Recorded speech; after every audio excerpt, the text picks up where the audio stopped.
right, good day. Here we go. One more time. Today we're going to be in Revelation 12:13, and we'll go through Revelation 13:10, as it likes to say there on the description for today. We've had a lot going on here. Satan has just been, I just realized, or the dragon, let's refer to it as the dragon, has just realized that it had been thrown down to the earth and is about to wreak havoc upon it. The dragon had just fought the archangel Michael. It is our understanding that's who that is. And now Michael had won, and now the dragon now comes down to earth and cause all kinds of tomfoolery, chaos, horrible things. Chases the woman who we believe to be the true Jerusalem around, and the woman is eventually saved and sent off to the desert. We'll talk a little bit more about what that looks like here in a second, but we'll just look there. So we're going to do from verse 13 of chapter 12 through chapter 10. It's not a whole lot of verses, not for this class or this discussion that we typically have. Significantly more, but for this week we're only going to go through chapter 13, verse 10. As we start, we're going to be looking at Satan's war on the earth and how she has been hurled down to the earth to cause all kinds of problems. And so let's read that. We'll just read to the end of chapter 12 and see how we're now returning to what we saw originally or previously in verse 6. So away we go. And when the dragon saw that he was thrown down to the earth, he persecuted the woman who gave birth to the male child. But the two wings of the great eagle were given to the woman, so that she could fly to the wilderness, to her place where she was nourished for a time and times and a half time from the presence of the serpent. And the serpent poured water like a river out of his mouth after the woman, so that this might cause her to be swept away with the flood. But the earth helped the woman, and the earth opened its mouth and drank up the river which the dragon poured out of its mouth. So the dragon was enraged with the woman and went off to make war with the rest of her children, who keep the commandments of God and hold to the testimony of Jesus. Interesting how it doesn't say the lamb, but hey, I didn't write this, John did. So, or most likely he did, maybe some of his friends, editors and the like. And so anyways, where we are with this at this point is, a lot of the symbolism that we're seeing here is, of course, it's apocalyptic symbolism, and it's related or tied to a lot of what we see from the book of Daniel, especially Daniel chapter 7. And we'll be making references to that today, as we have in the past. We're also going to be looking at the additional symbolism tied to just Old Testament Jewish thought, as well as how some of this tied into kind of the just pagan religious beliefs as well. And what we're seeing is that John is pulling different stories, different ideas, different concepts together, meshing them together to be able to tell a story about the ferociousness of this dragon and who all the characters are who are involved here and why that is significant. So like I said, we head now return back to verse 6 of this chapter, where the woman heads off to the desert. The dragon has been defeated by Michael and is sent to terrorize those on the earth and to cause, like I said, all kinds of havoc to them. We can recall, as we talked last time, the idea of the woman here. Some say she symbolizes Mary. Some says she symbolizes the church. Some say she symbolizes the true Israel, or what Israel was supposed to be. And I'm going to go with that at this point. And the reason that is that if the woman gave birth to the Messiah in verse 5, that would make sense that, from the lineage through Israel, the Messiah came.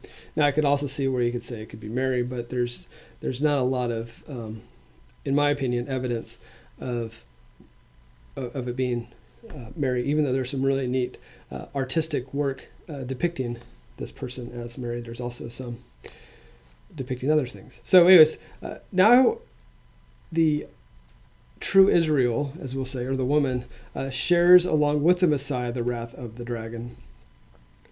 And that seems to be a wrath that is going to be very, very unpleasant.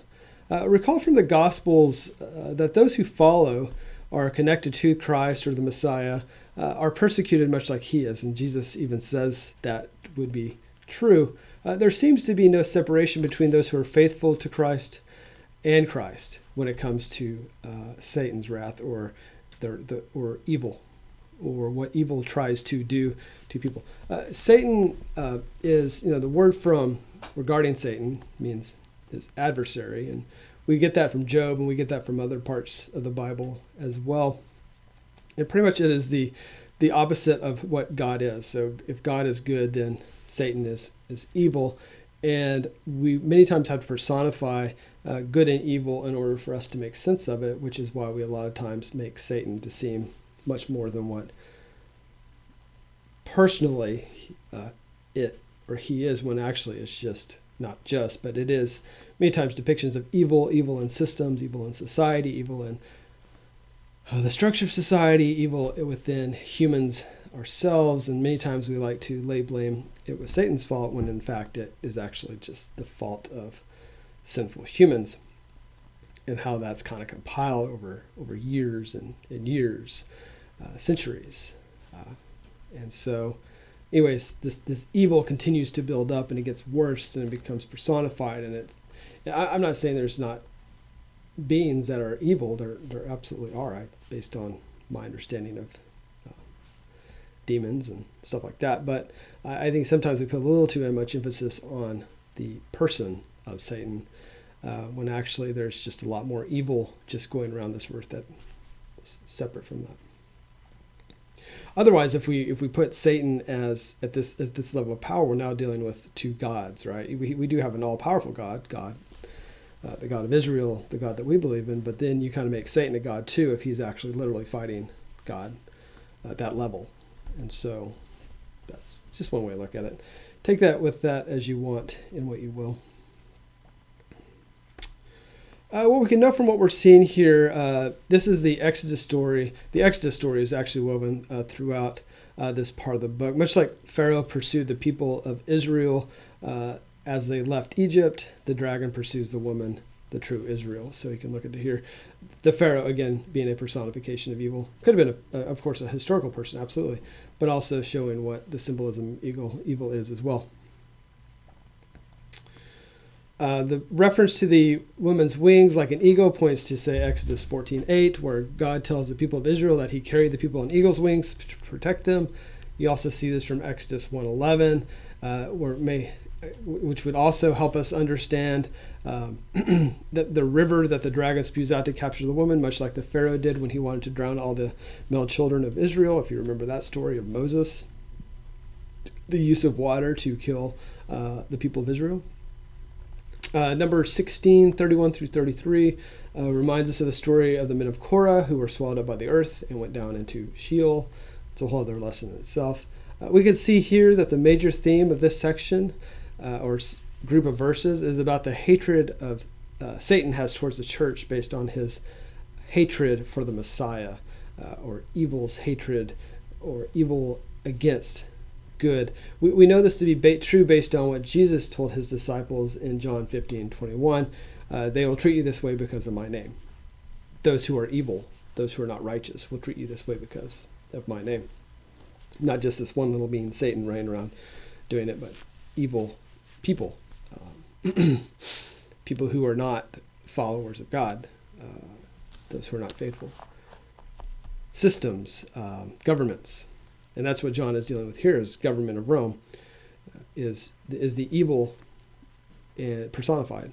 And if Rome is evil, and that's what and that's what John is referring to, that's what we're doing here. The Romans are persecuting the Christian church, just like Jesus was persecuted by the Romans just years before, probably about 60 or so years before.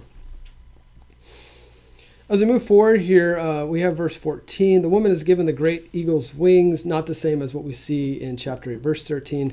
They are to symbolize divine deliverance and enablement. We know from the Song of Moses that this would be something people would understand based on what God had done for Jacob and when God took care of Jacob back in Deuteronomy 32. Isaiah 40, verse 31 is a very popular reference to eagle's wings, where the people will soar on wings like eagles, will renew their strength. The wings of the eagle allow the woman to fly to the desert for spiritual renewal. The isolation in the desert is needed for spiritual renewal. And it allows for complete detachment from the world. And you may remember last time we referred to the great city. Some people say that's Jerusalem. Some people say it's Rome. It is, I would say, it's the world structures itself, world governments, to get away from that. And what was ultimately happening here is, of course, the preparation for the coming of the new heaven and the new earth. The woman is there for 3.5 years. Again, we see this numbers, that number of a time and times and a half a time. That is just that's been consistent. It's a significant amount of time. 3.5 years would make sense. It actually points to, again, Daniel 7 here, where you have Antiochus Epiphanes, who oppressed the people for about that amount of time. I'd encourage you to go back and read Daniel 7 and the chapters before and after. Beyond renewal, the word usage here could also be pointing to training or the rearing up of children. So more than just being renewed, the woman is being trained up in the way she should go. She is now fully protected spiritually from the wrath of Satan. So Israel, the true Israel, the church, I don't know if you can go that far yet, but is being protected spiritually. Remember, a lot of what we talk about throughout this is that there's a promise of spiritual protection to help you remain faithful, to help the people remain faithful, but there isn't a promise of physical protection, which is why we have the martyrs that we've seen multiple times throughout this book. Verses 15 and 16, the woman flies to her place of refuge. A great amount of water is spewed out from the mouth of the dragon to overtake her. The earth, of course, rescues her by opening up and swallowing her. We know that in the Old Testament, a flood is used many times as a metaphor for overwhelming evil and tribulation. All you have to do is look at the story of Noah. You can also look at the story of the people of Israel crossing the Sea of Reeds, and seeing that the Pharaoh's army is destroyed. Of course, the evil army is destroyed. So that is something that the people reading along here, following along, will be very familiar with. Like in Psalm 18:4, there's the floods of ungodliness, also in Isaiah 43:2, when you pass through the waters, I will be with you. Neither of those connect with what is going on here exactly, as it is evil that is spewing out the flood, but there are some thoughts on this as to what is being referred to. And so what it could be related to a historical event in the war between Rome and Jerusalem, which was AD 66 to AD 73, where they threatened to cut off the escape of the church from Jerusalem during that time. Another is a literal flood, like the one that prevented the Jews of Gadara from escaping across the Jordan from the Romans in March of AD 68. This is reported by Josephus, that the Jordan River was swollen, keeping them from being able to escape. We know that John has used multiple references in the past, and kind of, like I've said just moments ago, that he mashes these ideas together to fit the need of what he is trying to communicate. There's one more option. If you go back to Acts chapter 8, verses 1 and through 3, where the Jewish authorities tried to destroy the early church. And then one more time, it could be a reference to what Paul teaches regarding a river of lives that will threaten even those who are faithful, from 2 Thessalonians 2, 9 through 11. We will see in chapter 22, verse 1 of this, that this river of deceit has a counterpart in what we refer to as the river of life that flows from the heavenly throne. There's a lot of questions here about the earth opening up, and why is nature stepping in here to help the woman? We know that from Romans chapter 8, 19 through 22, nature is involved in the consequences of human sin. With that, it would be a stretch to say that this current verse is teaching that. John probably wasn't that probably wasn't John's intention, but there is that some of that pointing in that direction.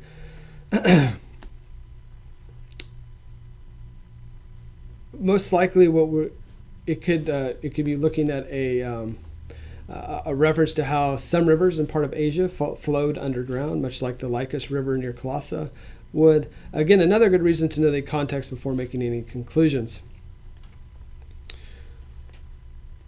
We don't think John is trying to say here that nature is on God's side in the moral struggle between good and evil or right and wrong. I don't think that's what he's trying to say either, but it could be, but I don't think that's where he's going with it. Verse 17, the dragon realizes that the efforts are futile, so he heads off to harass the rest of her offspring. There are a couple of ways to interpret the church here. One could be Satan's attempt to destroy the Palestinian church. It could be the modern day people who are Christians in Palestine, but most likely it's referring to, of course, the Palestinian church, which Jesus was in Palestine. So it was just the people in that region, and even going into Asia Minor, but also going to Jerusalem and the surrounding area, Galilee, and all that. So that could be that destruction going on.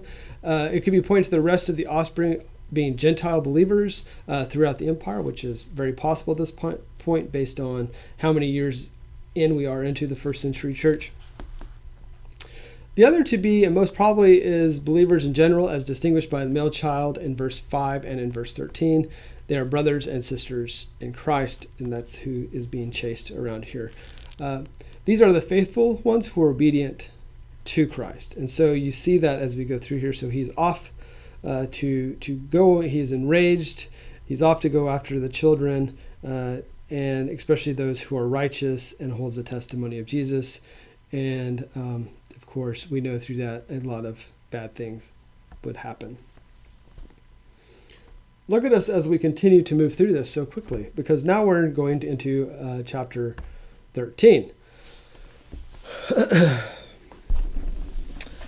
We have wrapped up Satan chasing the woman, like I said, the true Israel, and now we will continue on. Depending on your translation, at the end of chapter 12, the dragon was standing on the edge of the sea, or you may see it as in the first chapter of 13. Again, your translation may have chapter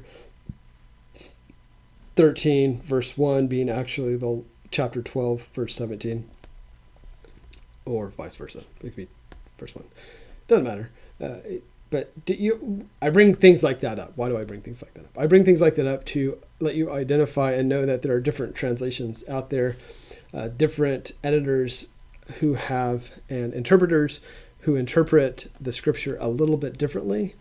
This is not a huge difference, especially since originally there were no such thing as chapters or verses, but it does allow us to know that different words are interpreted differently, and depending on where you do start a new paragraph or a new sentence or a new section will sometimes change the meaning of the scripture and of what it's trying to communicate.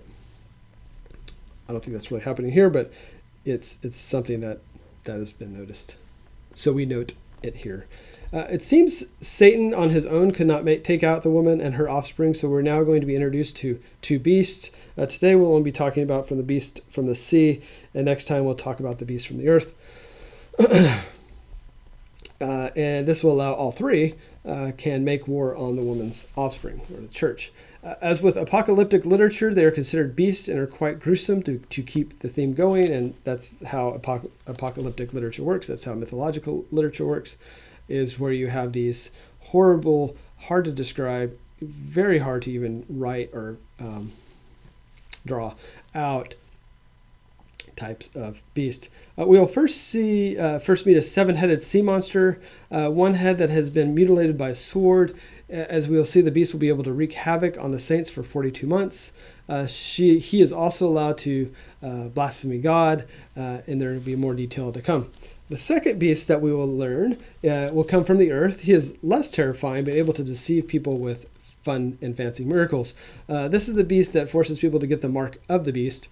And if they do not have it, they will not be able to be in the world of commerce. They will not be able to buy or sell things. But we'll have more on that as well. So you have to come back next week for that one. But this week we'll talk about the beast from the sea. But ultimately what we have here is what we refer to as an unholy trinity of evil with the dragon and the two beasts. The two beasts seem to represent the power of Rome and the willingness of local religious authorities to cooperate in carrying out the plans of Satan. That's not good for anyone.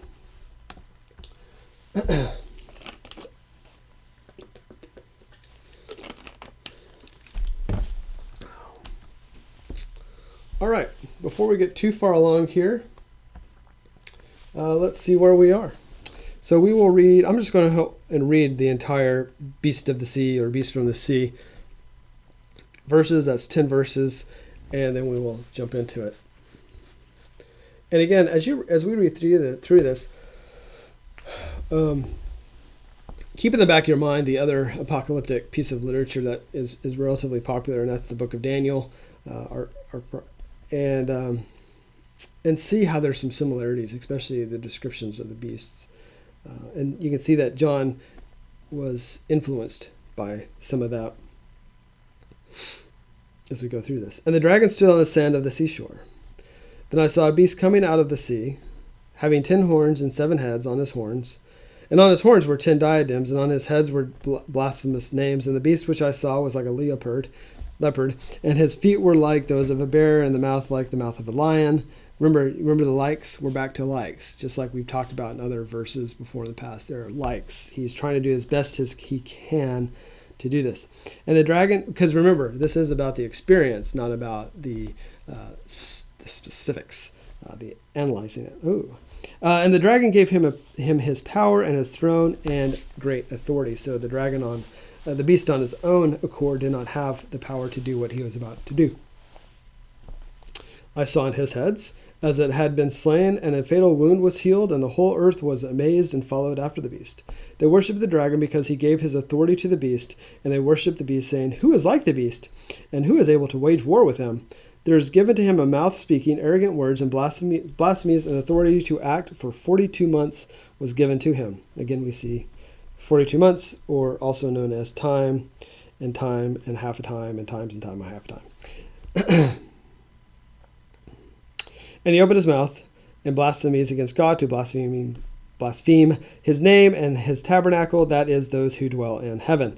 It was also given to him to make war with the saints and to overcome them, and the authority over every tribe and people and tongue and nation was given to him, and all who dwell on the earth will worship him.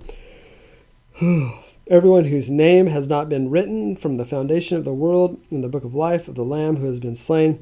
If anyone has an ear, let him hear. If anyone is destined for captivity, the captivity he goes. If anyone kills with a sword he must be killed. Here is the perseverance and the faith of the saints. It's interesting how that ends. I like to look at, as you know, I like to look at many different translations here when we look through this.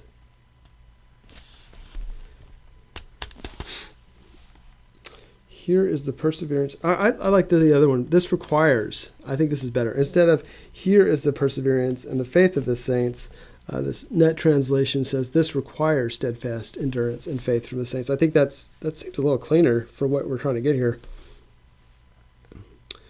So in these situations, in this circumstance. Okay. It's always good to have multiple translations with you to kind of help explain the story. Okay, so here we are. We'll just start in verse 1, like we typically like to do. It seems John again uses the help of Daniel to describe his beast, as well as the next one that we'll see coming out of the earth. In Daniel 7:3, where Daniel has the vision of the 4 great beasts, it does not seem that the seer here is using the sea as any sort of symbol, but if you're looking for theological significance, it could be based on the idea that the sea sometimes is depicted as stormy political and social situations out of why tyrannical governments arise. There's been other ideas during the time, especially during this time period, and even well before this. People look at the sea as a place of evil. The sea in many mythological stories, as well as just non-mythological stories, and they just kind of thought and believed this, was viewed as a place for evil deities to dwell. pretty much deities that would rule the world. And when you had a storm at sea, was for the most part an expression of the deity showing its wrath. So the wrath of the gods. So it would make sense that the latest great enemy of God would be coming out of the sea because, well, that's where evil would come from in many of their viewpoints. We will learn more about the horns and heads of the beast in chapter 17. We'll talk a little bit today about it, but chapter 17 is where the majority of that will come from. Here we are is where the angel or an angel of a judgment provides an interpretation of the beast and its rider. That's what we will see in chapter 17, where we'll get a interpretation on an angel. I'm not sure who the angel is. I don't recall. Maybe it's one we haven't met yet. We've met many, I know. They start getting confusing after a while. With that, we do know that the 10 horns are representative of the kings of kings, much like the ones we again see in Daniel chapter 7. In Daniel, it is the 10 kings that represent the 4 nations of Babylonia, Media, Persia, and Greece. You'll also know other things referenced, those based on the large statue that Nebuchadnezzar had in his dream, representing those 4 nations. And there are many other symbolic pieces to those 4 nations throughout the book of Daniel.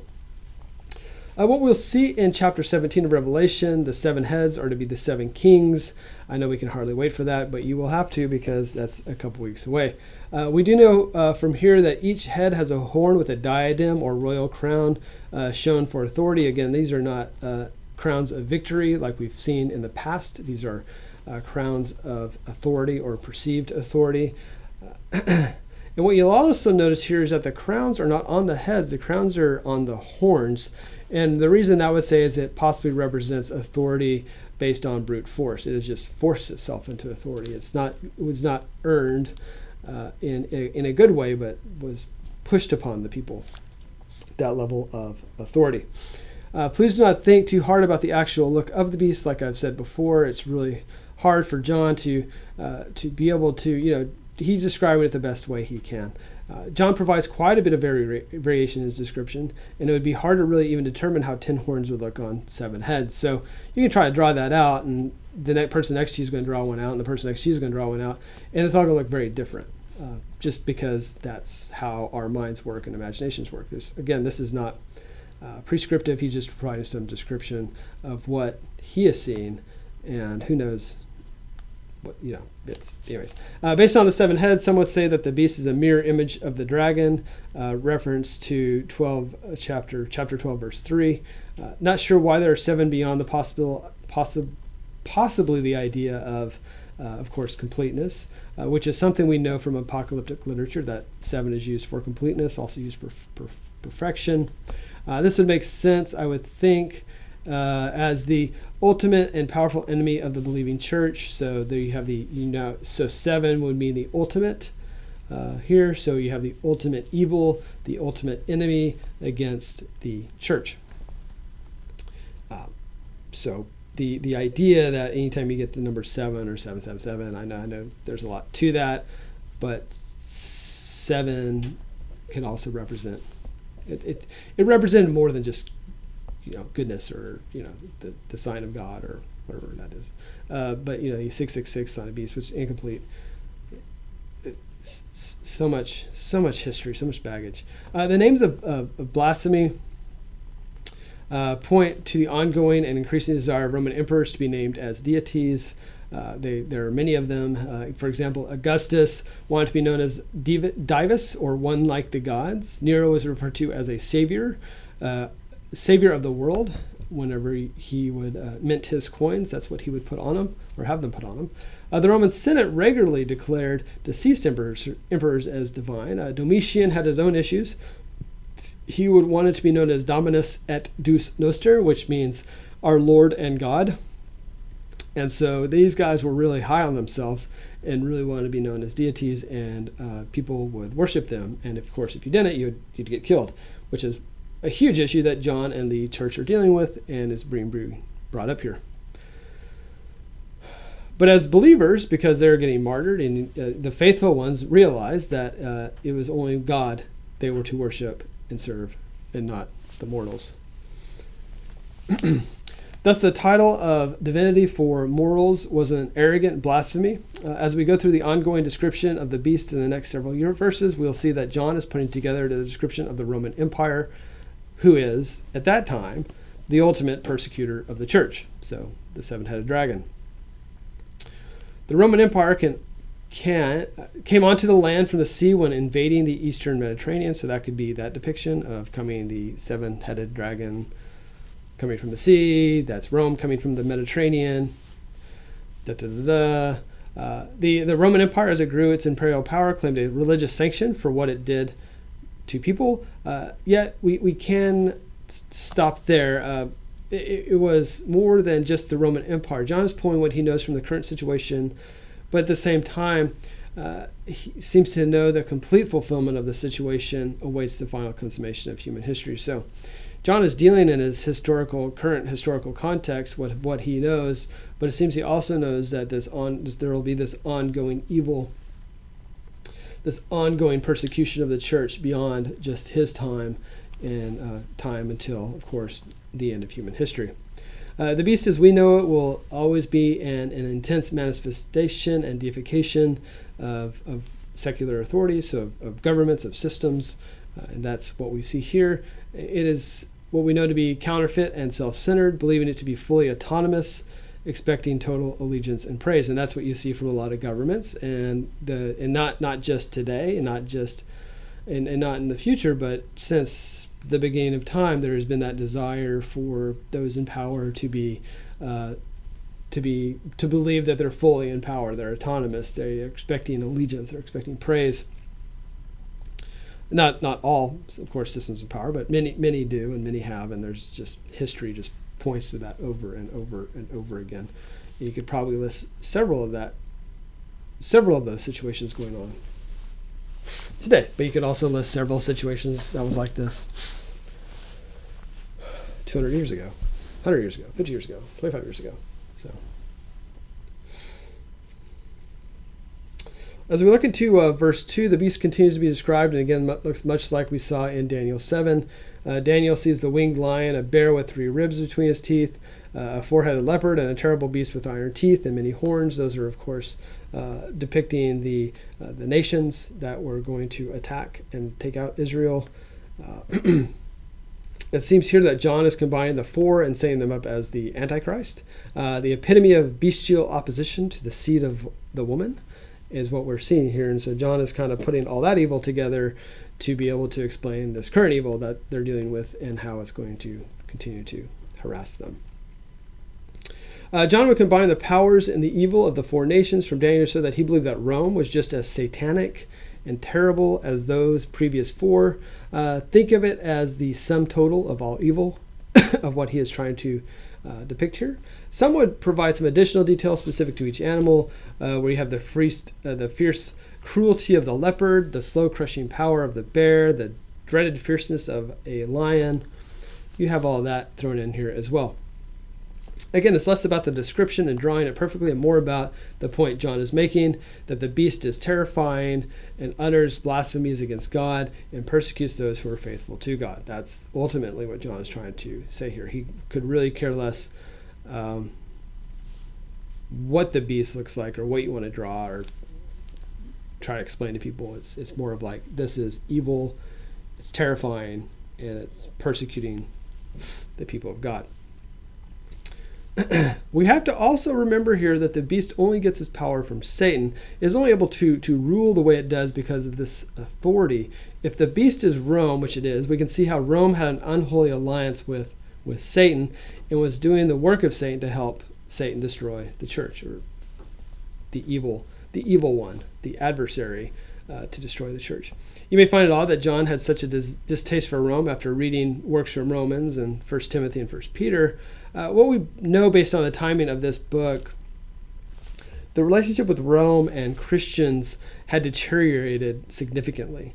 The truce they once had was gone, with now the aggressive desire of emperor worship was being forced upon everyone, and if you did not fall in line, you were persecuted. So at one point earlier on, when some of those other letters were written, it wasn't as bad for the Christians. It was actually relatively okay for the Christians, but it has gone to the point now to where it is just pure pure persecution and oppression of the Christian faith. In this battle between good and evil, the Christians had to obey the authority of God, and for that they were punished by the beast, or by Rome, the Romans. Verse 3, one of the beast's 7 heads had a wound that seemed like it should have been fatal, but alas, it was not. With that, the world is quite impressed. Some have taken the damaged head as the Roman Emperor Caligula, as he was very ill, yet recovered. So he had attempted to set up a statue in the temple, which could be the reference in the upcoming verse 6 that we're about to see. He also erected several other altars around the empire that would encourage a type of universal worship, as we will see even further along in verse 8. Others say that the head could be symbolized of Nero, with a combination of Domitian, as it was Nero who first really persecuted the church, and his policy was revised when Domitian stepped in. The wound itself could be the growth of the apostolic church in the early days. So what caused this pain, or this wound upon this one head of the dragon or the beast, is the apostolic church. So the new church had won a battle. I guess you could look at that. Nero, who was able to gain the throne through the treachery of his mother, there's so much to that story that we don't have time to go into, began to really persecute the church in AD 64. He seemed to have faked his death, or maybe he did not, in AD 68. And the idea was that he would do this to get out of a death sentence for being such a horrible person, because even the Romans at one point were like, hey, let's get rid of this guy. It was never really proven if he died or not, but a legend arose at the end of the century that he would rise from the dead and seize power. And so some people say, well, that's what this head of the seventh head of this beast is. I don't know. All of these options could be a bit of a stretch, especially Nero's, as it was never stated that the head was restored. It was the beast who recovered, not the head. We'll see this repeated later on in verse 14. The idea of the 7 heads being 7 kings really does not take off until chapter 17, so we're not going to go much into it here at this point, but we'll do a few things. It could possibly tie to one other historical event. If Rome were to be the beast, the recovery of the fatal blow would be a relatively peaceful time under the reign of Vespasian from AD 69 to 79. Then again, possibly nothing historical is intended here, because we don't really know if John was always trying to use historical references or not, but sometimes we can deduce that he was, and sometimes it's just a big stretch. Maybe it just seems or means that the beast is strong and powerful, and though it had been wounded along the way, we don't know how, it has returned with increased power and vengeance and anger because it's upset that it has an injured head. Since the beginning of recorded time, the beast has gone against the people of God, from Pharaoh in Egypt, we refer to that as the beast, to the Roman Empire. The entire time determined to devour all who refuse to pay homage to the beast, which again, we see that time and time again through the Pharaoh, Nebuchadnezzar, Rome, and many in between. It has been beaten up and survived, which is why the world looks on in amazement. They're like, oh, wow, this is impressive. This thing is surviving it, even though it's been pretty well knocked around. So we are, as people, we are made to worship as humans, and we're made to worship things that seem like absolute power. And of course, a beast this powerful seems pretty absolute, and so we would worship it, or turn to it at least, or be impressed by it. And we know that people will give their alliance to the beast or to the lamb. A decision at some point we'll all have to make, and so it's kind of our own decision to make. Are we going to follow the impressive evil things that are going on, or the very good things that are going on? Which is it that you will follow? In verse 5, we have the people of the earth not only worshiping the beast, but the dragon as well. This represents the worship or deification of a secular power, which is like the worship of Satan. This is where things really went sideways. The deification of its emperors was equal to the worship of Satan, based on if Satan, the tie in between evil and the deification of people. The power of the beast is not about its moral greatness, but more about the awesome power of its might. It wasn't because it was this morally great being is because it was so powerful and taking things out, and it was like, oh, that's impressive, that's cool, I'd like to see that blow up again, that sort of thing. The power and authority is that of Satan's, which in some cases can look really nice. If you look at the temptations that Satan tried to provide to Jesus, that would have been really cool to a lot of people to have power over all of the earth and to be able to do things that Satan had tempted Jesus to do. And the question that is being asked, there's a mocking or a parody against similar questions that were asked about God in the Old Testament, such as if you were to go back to Exodus chapter 15, verse 11. As we continue on here, verse 5, once again, we go back to Daniel 7 and the little horn, also known as Antiochus Epiphanes. If you recall, the little horn was quite a mouthy and boastful little thing, and he would ask who was above him and who could defeat him. He would magnify himself above all other gods. The guy was a complete, I don't know what word to use, but it was not bad person. Notice here that the beast is the same as the little horn, speaking blasphemies against God, just like our friends back in Daniel 7. Also note that the beast has been allowed or was given, so you got to keep that in mind. The allowance and the given part tells us that the beast is subordinate to something. We, the readers of the time, would understand that the authority at this time is coming from God, is allowed to do some of the things it's doing, and kind of like going back to Job, where Job lost all these things and had a horrible experience.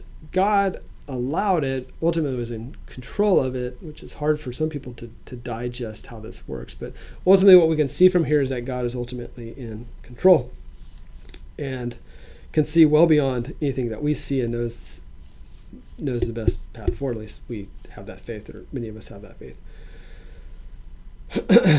Just like I was saying here, the evil, like all evil, the operation of the beast is within the limits of God's sets. Thus the beast is upset because he knows of his limit of time and power. Here we know that the limit to be 42 months, which is a traditional period of religious persecution and something we have seen time and time again. So for 42 months, the beast carries out the will of the dragon. You can't say the will of God because it wasn't the will of God. We know what the will of God is, but the will of the dragon. But given that ability to do so, or allowed to do so. Verse 6, we are humming along. It's like we're that new Ford F-150 Lightning. We're going 0 to 60, 4.5 seconds. It's going to be amazing. Anyways, verse 6, we are seeing the activities of the Antichrist like we would see from Paul in 2 Thessalonians chapter 2, verse 4. He will oppose and will exalt himself over everything that is called God. That's a reference to what we're seeing here. Based on how John has referenced Daniel 7, we know he is looking at the Antichrist as those emperors who are now in Rome, who with their secular authority assume the mantle of being gods. This has continued to happen in systems and governments ever since this time. Even before this time. The use of to open the mouth would tell us that these were words and blasphemies that were sustained over a long period of time. It seems that there are three objects of blasphemy in this situation. They're going after the name of God, God's dwelling place, and those who dwell in heaven. So we know that the slander of blasphemy, who's blaspheming God, is to speak evil or against all that God stands for. We get those 3 points here. The reference to the dwelling place may point to when Caligula attempted to put a statue in the Holy of Holies, aka the manifested glory of God here on earth, the Shekinah glory. Man, I should know that. Thank you, Amy Grant. So that's where that is too. Then again, it is doubtful as it seems it is not John's attempt here to bring in historical allusions. But anyways, it could have been a reference to Caligula. It could could not be. But anyways, we know that it's blasphemy against God. So those who dwell in heaven, that reference, that third reference here, could be either angels or the church viewed from its ideal perspective as being seated in heaven. So either the church in its ideal way or in divine beings such as angels. And then you wonder, I guess there's other divine beings besides angels because there's elders, and there's probably others that we have never talked about or would not know of, has not been revealed to us. It's again one of the mysteries of God.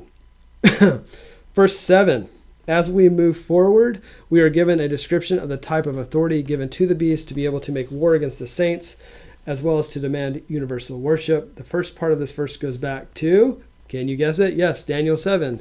This time verse 21. Just like those who were loyal to Jerusalem and fought for Jerusalem fell in battle against Antiochus, so will believers now fall before the emperor. Universal, but not all authority is given to the beast over all people groups. Though the saints are being put to death, they are in fact the victors, as we will see in a few chapters from now in chapter 15. We were given evidence that the authority was all powerful based on the usage of was given. Something or someone of higher authority gives the authority. Here, the authority is the dragon seeking revenge on God and the church. We know that even the dragon is under the authority of God. The one with all the authority and all the might is God, and the dragon is even under. So it's like beast, dragon, God.